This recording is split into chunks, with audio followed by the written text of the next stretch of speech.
Hello DevOps friends, it's Jochen from Opsitive with the Opsitive Office Hour. This is the easier ones of my streams, sometimes because I don't have to prepare, but on the other hand I sit on the hot seat here waiting for your questions to come in because it's you, the viewers, who determine what happens in this office hour. I have 30 years of experience in Linux system administration and I guess even a few more years in software development. So if there's anything that you'd like to ask about Linux, about Ruby coding in particular, or software engineering in general, then feel free to ask. It's up to you. Let's make this interactive. Pop into chat and I'll do my best to answer your questions. There's not going to be much program provided by myself other than reacting what you throw at me, so it's up to you. In the meantime, I guess I'll be doing some writing, waiting for your questions to come in. Let's make that obvious by adding the ticker.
Findle, how are you today? Welcome to the stack. Welcome to the Opsitive to the Opsitive office hour. I promise, even though it's Friday afternoon, I haven't had any alcohol yet.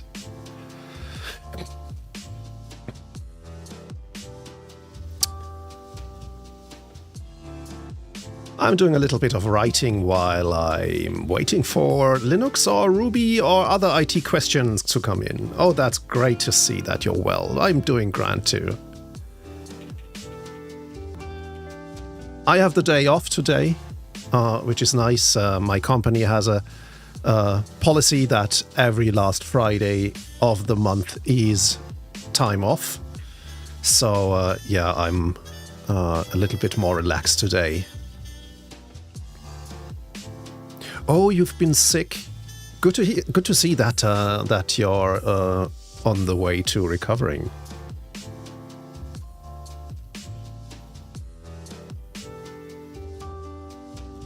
A BLU? I can only guess that that means a blinking lights unit. Guessed right.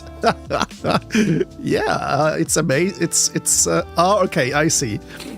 Yeah, that's exactly its purpose, but it does have a real purpose as well. It's a replica of a PDP-11 mini computer. Unix was developed on PDP-11s in 1970. And so when I learned that you can get a replica of a PDP-11 as a kit that you can build yourself, and then you simply add a Raspberry Pi to it, and then you get an operational PDP-11 in the form of a SimH simulated platform, I had to get it. It wasn't exactly cheap, but yeah, it's amazing. And I can actually run what's called Research Unix on it, which is one of the earlier versions of Unix from the early 1970s. I can also run other operating systems that were used on the PDP-11. And since it's driven by a Raspberry Pi, it's a PyDP-11.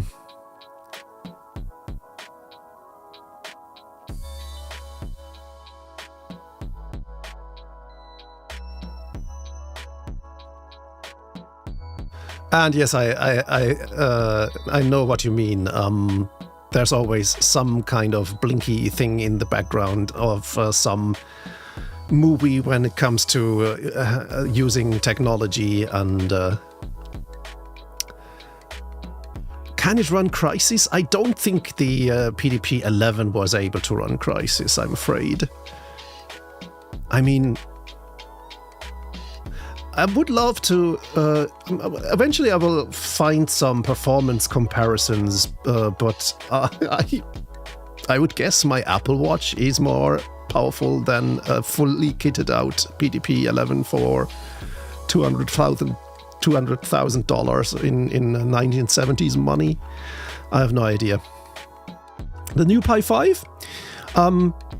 Well, it was time that Raspberry Pi caught up to the SBC market with a new model. And what I've seen so far, to be honest, only on a cursory glance, it looks good. Has about 2 to 2.5 times the performance of the Raspberry Pi 4. And it seems to be nicely extendable. So that's good. But from my perspective, mostly good for Raspberry Pi. Because, to be honest, I'm not that interested in SBCs anymore.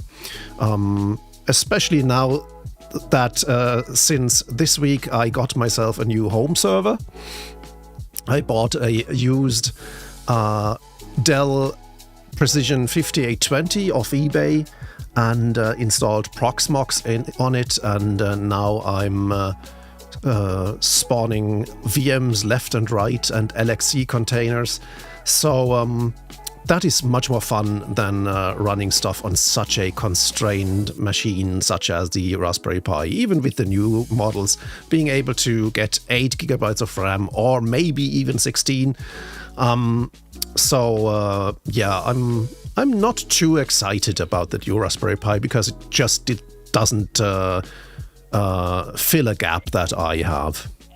My home server will be much more capable for running everything. So far, I've installed, I migrated stuff over from my Synology NAS, namely Home Assistant, Pi-hole, and Heimdall.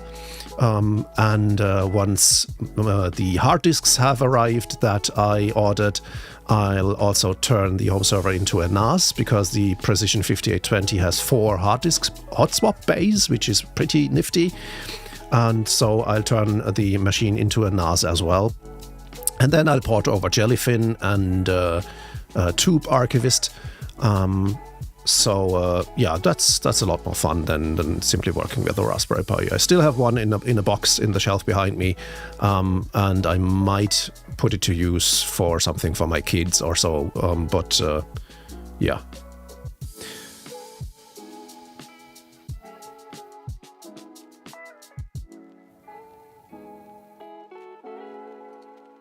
Yeah, I guess I'm not sure about the Apple Watch, but I'm afraid that by now we have achieved so much in terms of computing power that probably a watch or a smartphone, definitely a smartphone, of course, will have more power than early computing devices, even mainframes. I mean, even supercomputers like the Cray 2 can't stand a chance against an iPhone, I think. Oh, you're building a smart mirror. That's a project that I still haven't tackled. And of course, an SBC like the Raspberry Pi will of course do a good job with that. And yeah, that's a grand idea to actually use something visible in front of the mirror, like gestures.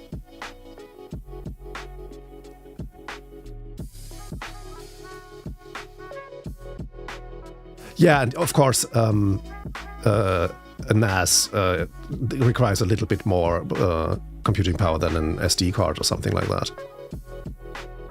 But I wasn't hinting at running a NAS of a Raspberry Pi. I have a small Synology NAS with 2 drive bays that I've been using in the last few years. But I'm reaching the... I've crossed the 5 terabyte mark on it. And so I'm in the process of using up the last terabyte. So the question was, do I extend it by replacing the hard disks? And now that I have the home server, which conveniently has these hard disk frames that I can hot swap, that answers the question. I'll use those 4 bays with a RAID Z array, and that will give me 18 terabytes of space with 6 terabyte disks. And that's plenty. You're at 4 times 8 terabytes even. And 50% full. What's taking up that much space in your case? I guess in my case, it's mostly Jellyfin with my media collection. Tube Archivist is taking up more and more space. Because I'm downloading a lot of YouTube videos and watch them without distractions, without the algorithm pushing other stuff at me. So that's taking up a lot of space. And I'm archiving all my stream recordings to the NAS as well. So yeah, I could clean up some of that stuff because I'm probably not going to touch stream recordings from last year anymore. If I haven't by now, then it's the content is probably going to be unused. So I can clean up a little bit, but still, things add up quickly. And you're running VMware on there. Okay, interesting. pictures. Okay, so you're a photographer. I never got into taking photos, even with the more capable iPhone lenses and stuff. I never got into photographing. I still remember getting myself a digital camera when they first came out, a small Fujifilm digital camera. And I thought, yeah, maybe that will get me into taking photos. I got myself a video camera when we got our first kid. And yes, we did make a few recordings, but still nothing major. I'm lacking a photography gene, I think.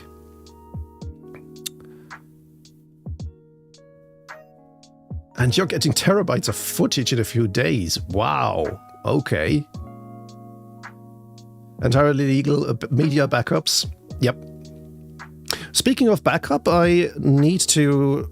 One of the next tasks that I need to tackle is actually backing up my new home server.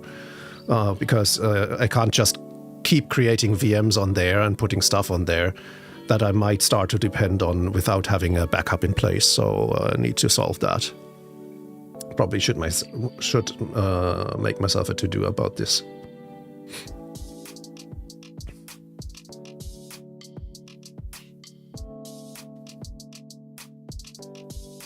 It was nice running a few applications in Docker on the Synology NAS. I did extend its memory a little bit, but still, of course, it's much more limited than a full-blown Xeon processor with 12 threads and at the moment 32 gigs of RAM, and I'll probably extend that to a little bit more when I get more serious about it.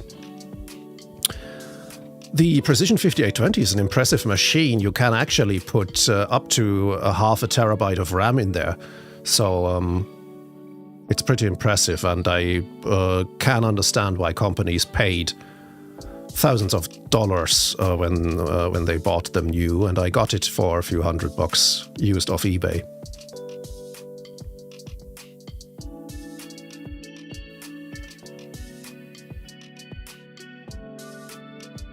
That's actually a good idea. That's a good way to do an offsite backup. I think a lot of people, especially using Synology technology, what a combination, do use a second NAS at an offsite location to create a remote backup. I think the Synology DSM software makes that pretty easy, and so they simply get a second NAS and put it at their parents' place or at their office and things like that, and then they simply sync the NAS drives.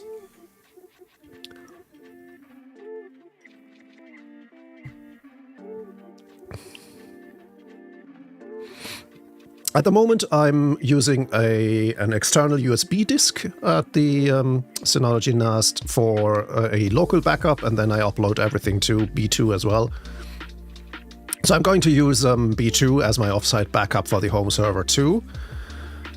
I'm not sure what I'm going to use as the local backup, because if I start crossing the 6 terabyte mark, even the Synology will not do as a backup destination anymore. And I'm not sure what would be a sensible solution for that.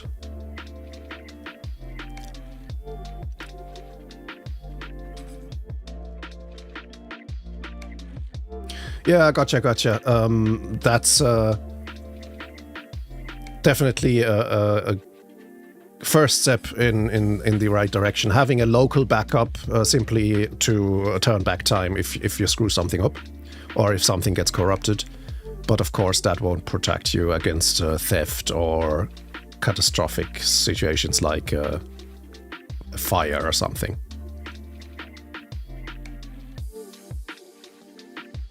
Yeah, my concern is mostly about capacity, to be honest. Even if I would use a USB drive or something, I either would have to have multiple USB drives with a hub, as you say, or pretty huge single disk solutions with 8 or 12 terabytes. I guess there aren't many options for that. I mean, I could do something that I saw recently on a YouTube video where someone actually reverted back to using tape backups. Yeah, maybe I'm just not up to date in terms of pricing. I did buy NAS drives for the home server, so that was pretty expensive, but maybe I overestimate what a 12 terabyte NAS drive, USB drive would cost me. Let's look that up. Maybe I'm just not well informed enough. Let's see, USB hard disk, 8 terabyte.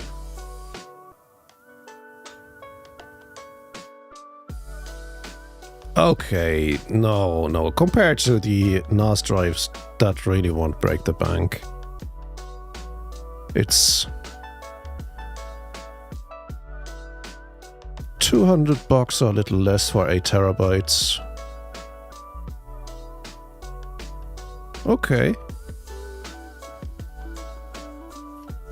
What if we went to 12 then? Guess it'll get more prohibitive once we... it's $50 more. Okay.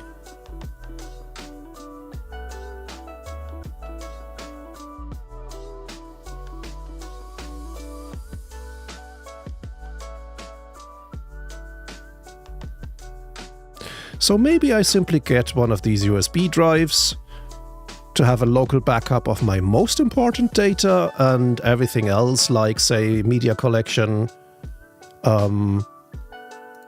goes to B2.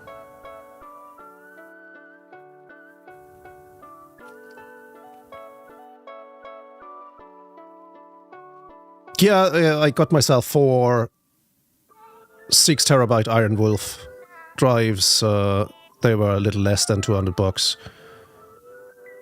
but I won't need the same level of quality for the backup. I just need to make sure that the backup stays uncorrupted.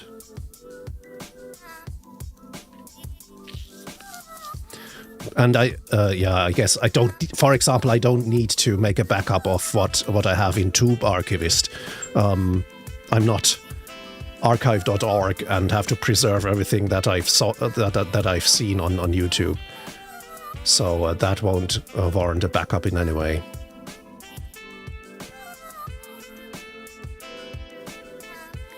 But aren't your raw pictures the most important ones? Them being raw and having the most options in terms of post-processing?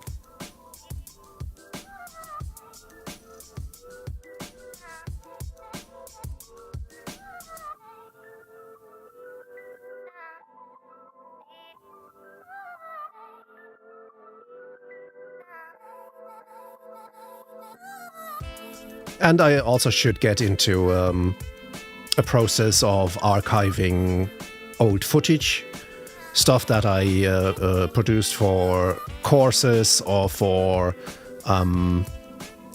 YouTube, where I really don't have to keep the Resolve originals and stuff like that, where I can simply save the exported end result and that's it. I guess I need to get a little bit better at space preservation. That'll make backups easier as well.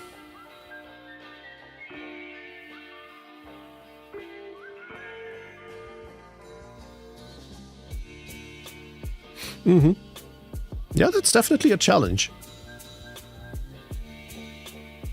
I guess it's the same with people who do content production as their job.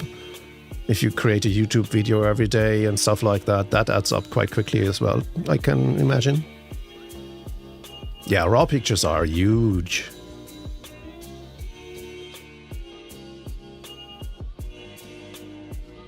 Compared to the rendered JPEG versions.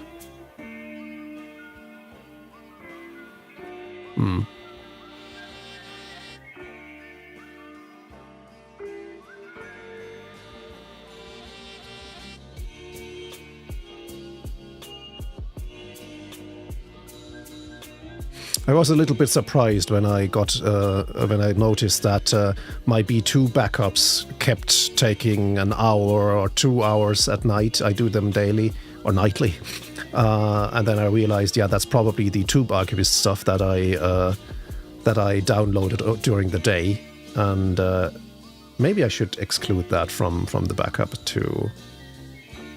That really doesn't need to be uploaded and stored at Backblaze.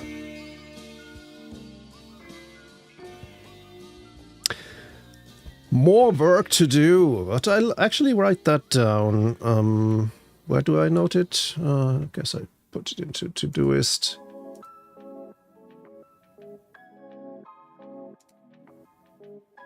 So, exclude TA from backups, that's one thing. And then set up home server backup. Or let's split this. No, you can do it in subtasks. Set up home server backup.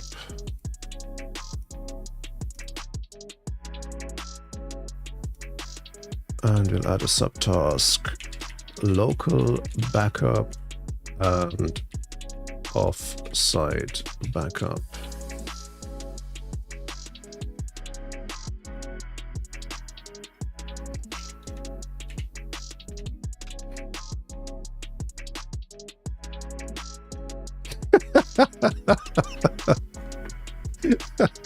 I would never in my life claim that I'm a Linux god. All I can claim is that I have 30 years of experience with the operating system.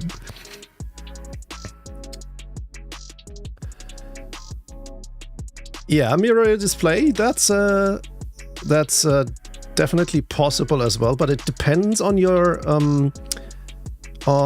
combination of software. So are you going to use Wayland or X11? Because it's much easier with X11. I had the same issue with setting up the teleprompter I'm looking into right now, where I think I have the same issue with like your mirror. It needs to be the screen needs to be mirrored, and GNOME's display settings actually don't allow this kind of mirroring. You can rotate the screen, like for example if you have a screen in vertical orientation, in portrait orientation, that's possible.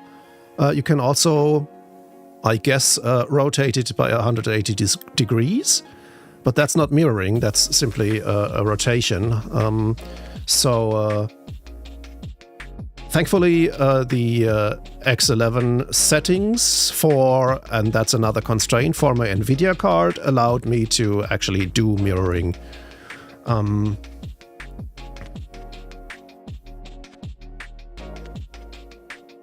So it probably also depends on your graphics card. Let me see. I think you can control much of that stuff using XRDB. Oh no, not XRDB, XRandR.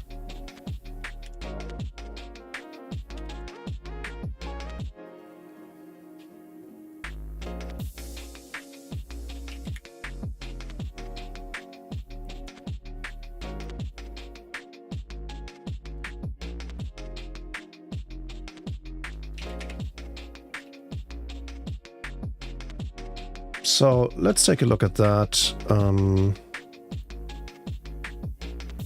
Let me just open a new terminal.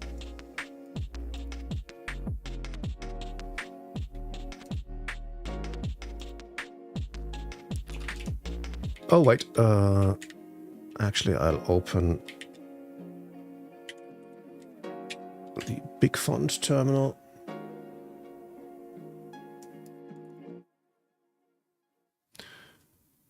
So the xrandr command has quite a few settings here. There's definitely some kind of scaling and also rotation, but there's also the -- reflect option. Yeah, here's the rotate option. That's the more commonly used option because people use vertically oriented screens oftentimes, especially as their second screen for documentation or stuff like that. But there's also the reflect option, and that I think allows you to mirror the screen in X or Y direction. And in my case, you can see I have DP1 connected, and that's my teleprompter screen, and that has an inverted x-axis.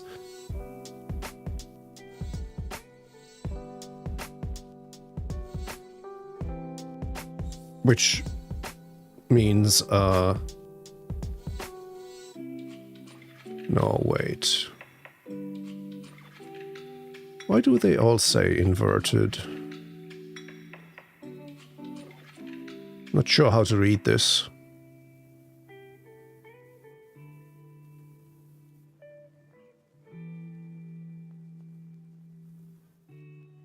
Normal left, inverted right, but that's disconnected.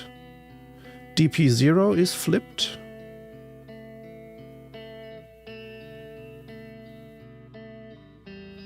Normal left, inverted right, x-axis, y-axis. But DP1 says the same thing, and DP0 isn't even connected. Yeah. So it's definitely DP1, the 1280, because I don't need that really fine resolution. I could run 1920 by 1200 on that, but I have it scaled down a little bit because the screen is not big enough. And not sure if xrandr does display this correctly here, because I'm not using xrandr at the moment. To set this, I'm using the NVIDIA settings, and here you can see you can set rotation and reflection, and none of these two are using these options, but my little teleprompter screen here has orientation inverted and reflect along X, and that's what makes it usable for my teleprompter, where there is a mirror built in.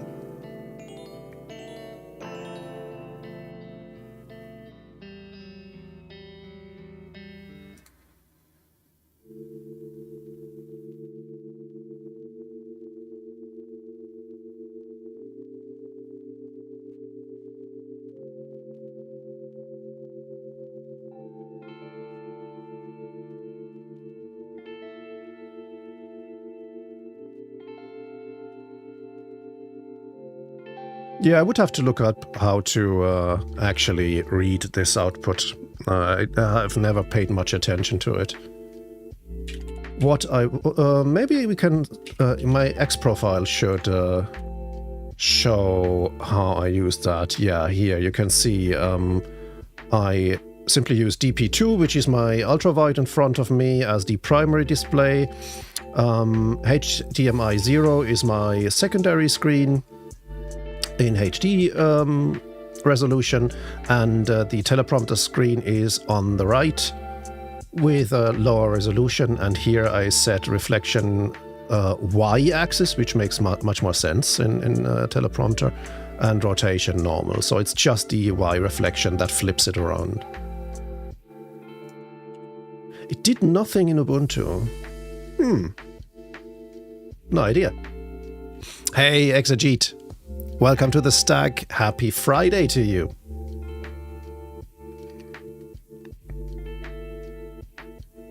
We're talking about setting up graphics for a mirror for, what did you call it, Thindle? You used a pretty apt term for that.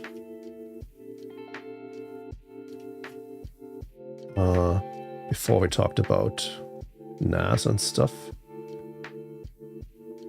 A smart mirror, of course, yeah.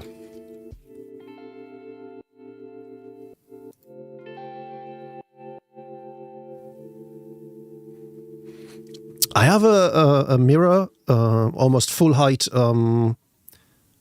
outside on one of the walls of our landing. And that would be great for a smart mirror.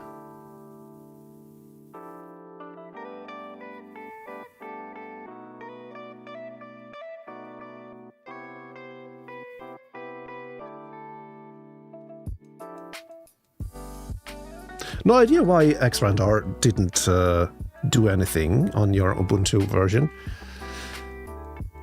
I've been using Fedora for a while here on my workstation, and it definitely worked. But now I have everything in my X settings, so the machine boots up with all settings in place already, and that's why my xrandr commands were commented out. Yeah, that's definitely helpful. It takes a bit of space because the camera mount is quite deep, so I can't actually put it above my main screen. I have it next to my main screen, that's why I keep turning. But yeah.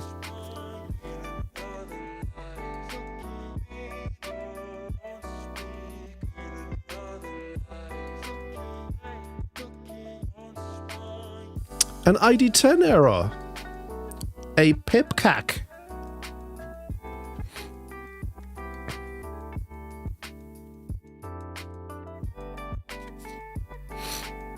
What did you do wrong?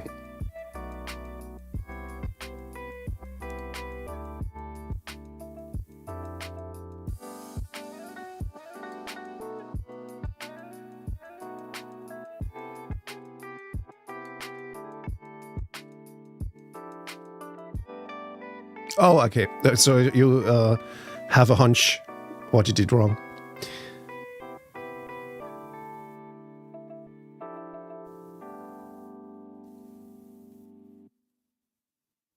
At the moment, I'm pretty happy with my whole display setup. Everything works as intended, and that makes me pretty reluctant to switch to Wayland, actually, because I'm really, really afraid that that will plunge me into chaos. With different screens not working as intended anymore, or screen grab not working during streams and stuff like that.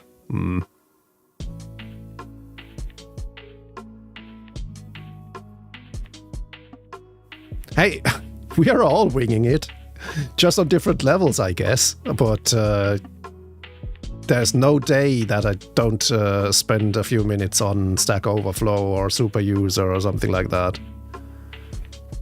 Thankfully, it's always something new, and I don't have to re-Google stuff that much, especially since I got myself a pretty solid note-taking process where I really write things down and at least store bookmark links and stuff like that.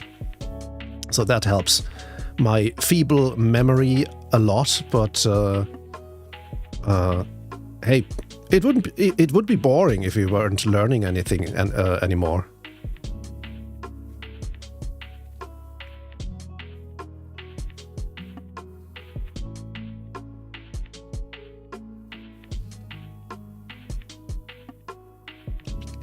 You mean back in your day we didn't need these extra options to nuke our machine?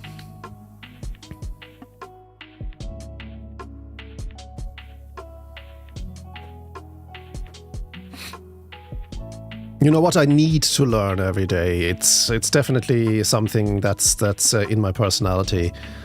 Learning has been always something that has driven me, and over time I noticed that when I don't learn, I get bored, and when I get bored, I do a shoddy job.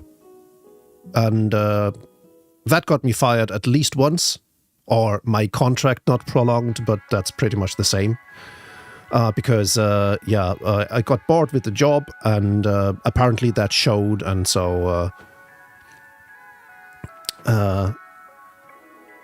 that was one of the reasons why I got back into starting my own business 13 years ago. And that business has kept me on my toes. I had to learn a lot of stuff running a managed hosting platform for high-performance websites. That definitely keeps me learning every day still. But by now I also want to get back into teaching, so taking care of other learners. And that's why I actually started officehour.com and started working on courses and workshops and things like that, because that's what I did 20 years ago as a SUSE certified Linux trainer. And I would love to get back to that, and maybe in a few years' time, once I near my retirement age, doing that full time and simply sharing what I've learned over the decades.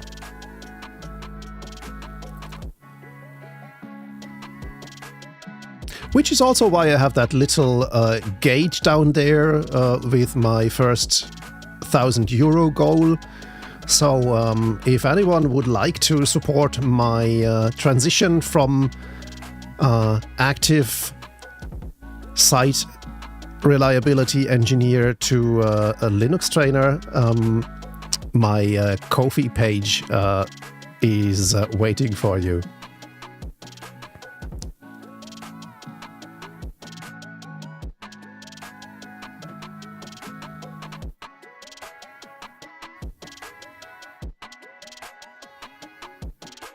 Oh, did or are you about to give a conference talk? Is that a conference link? Or user group link?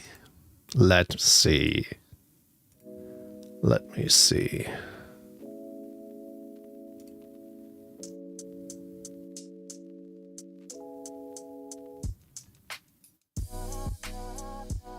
Oh, nice.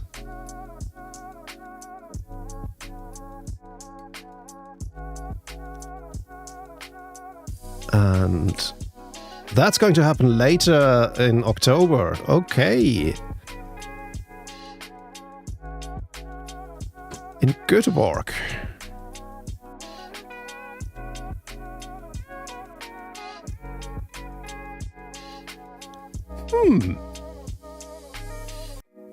How is Sweden in October?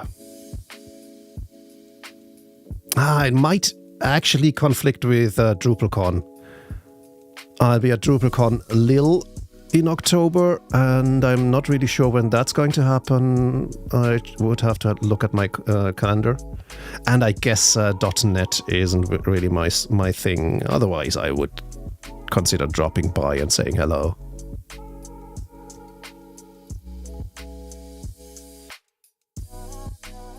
Yeah, in North France, exactly.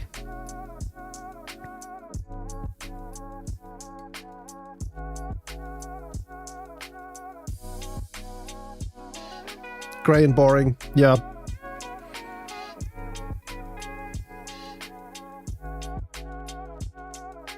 Oh, have you? How was it? It's going to be my first time. My first time in France, actually. Have I ever been to France?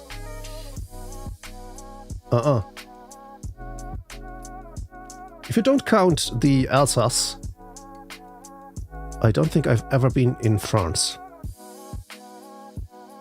So yeah, First time in France. For DrupalCon. DrupalCon Europe.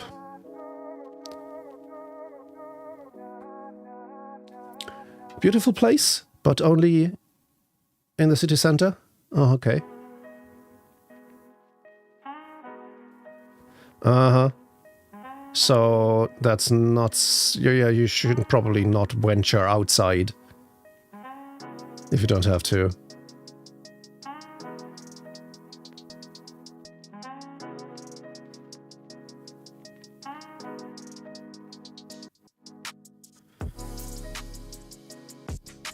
I'm not sure if I'm prejudiced, but I'm not surprised to hear that. Isn't that quite common in France? Do that? Maybe they... Well, yeah, I shouldn't assume so much. But for some reason, that's the image I have from France, that they have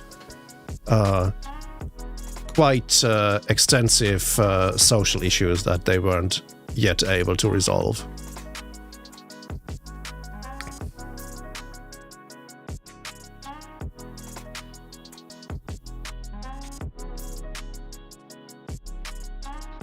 I mean, to be fair, you can easily spot the drug addicts even if you are in Dublin city centre. So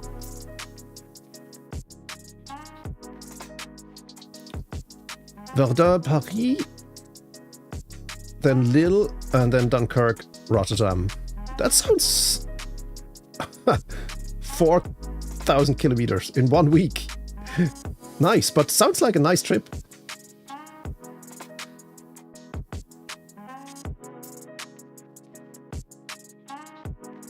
I'm not sure how Lille fits in. Maybe that's a gap in my historical knowledge, but Verdun and Dunkirk definitely sound like historical places. Was that the intention, or how did you get to these specific places? Or what got you to these specific places? Okay, just a nice stop in. Okay.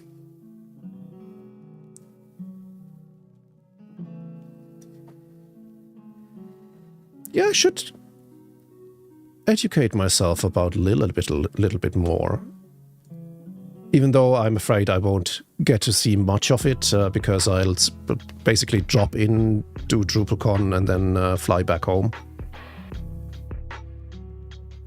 Beautiful center. Okay, I get to enjoy that at least, I guess.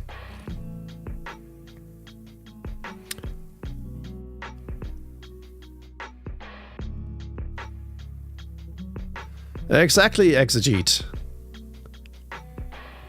Especially since my last name is Lil Ick.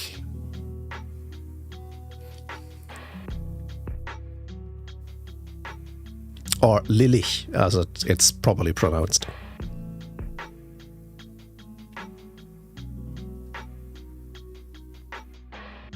I'm German. I've just been living in Ireland for 10 years now.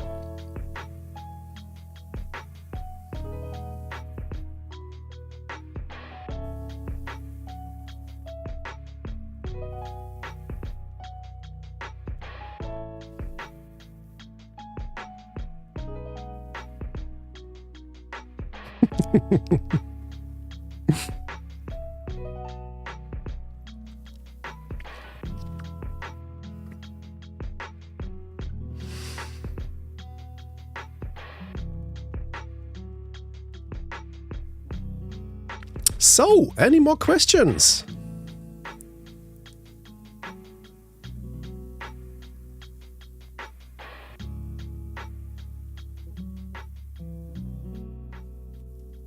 We've already almost reached the 1 hour mark, so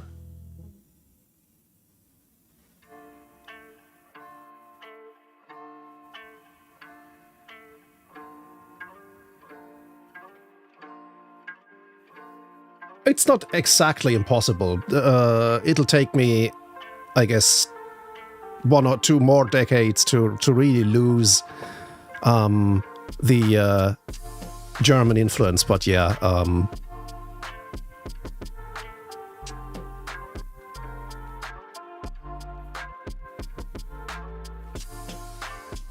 I do confuse people though, because they hear the Irish influences and the German influences, and that is probably a bit of a confusing mix.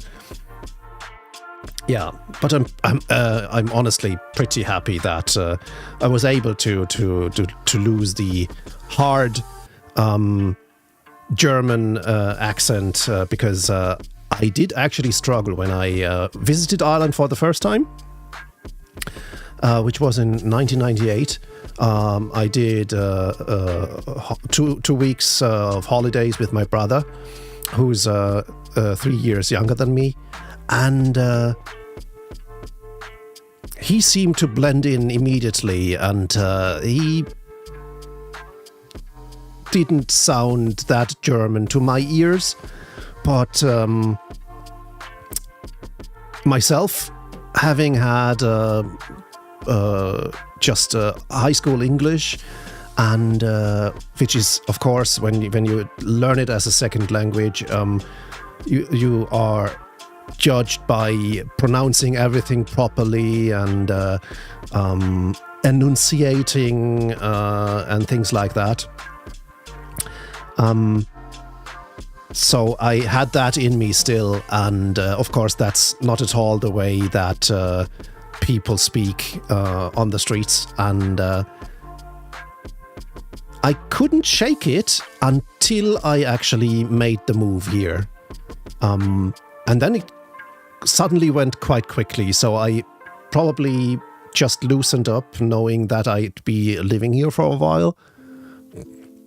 And so that did the trick. But before that, I felt like I couldn't talk naturally at all. I didn't know what was wrong with me, but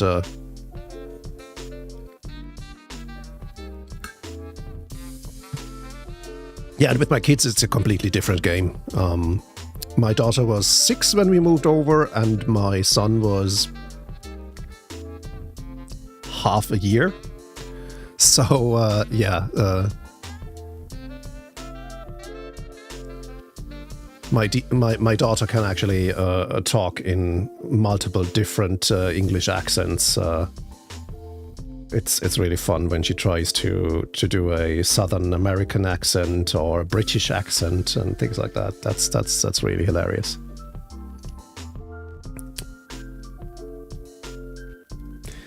Proxeus, hello, welcome to the stack.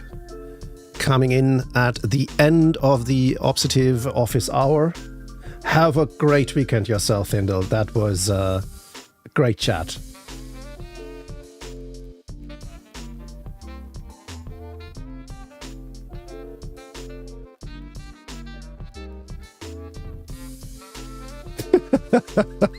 Yeah, I guess Exegete, that'll be a challenge for a little while you have your dental corrections done.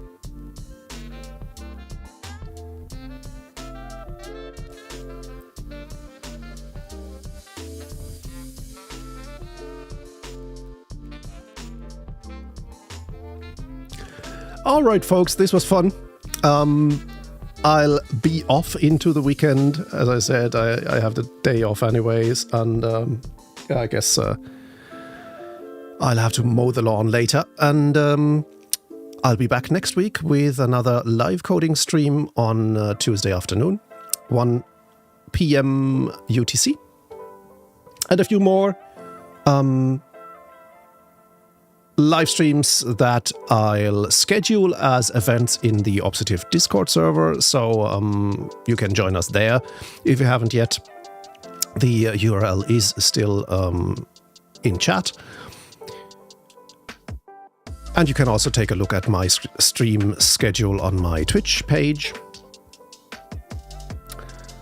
And yeah, I guess that will wrap it up. Nothing else to share, and so I will take my goodbye and wish you a very amazing weekend. Until next week, take care.